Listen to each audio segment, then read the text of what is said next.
जङ्ग sir कति पटक हो यो तपाईँको रक्तदान? यो मेरो सर 5औं कि 6औं पटक हो।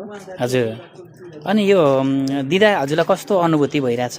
भन्छ यो रक्तदान हजुर। सर मिल्ने ठाउँमा जहाँ हुन्छ त्यही गएर आफूले टाइम मिल्दासम्म भ्याउँदासम्म जहाँ गएर पनि म दिने गरिरहेको छु हजुर। रक्तदान चाहिँ। हजुर।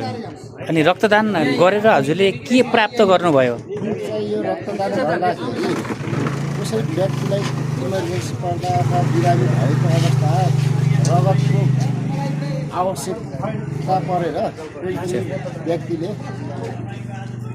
अकालमै मृत्यु हुनबाट नहोस् भन्ने कुरा र उहाँहरूको हामीले दिएको रगतले उहाँहरूको परिवार आफन्तहरूमा खुसी मिल्छ भने किन नदिने भन्ने।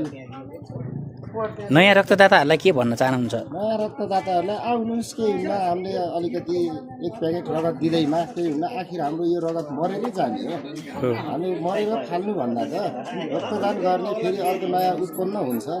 त्यही भएर नयाँ रक्तदाताहरूलाई चाहिँ आउनुहोस्, यसलाई केही ठुलो नमानिकन आफूको यसै पनि मरेर जाने रगतलाई रक्तदान गरिदिनु हुन अनुरोध गर्दछु। सर धन्यवाद।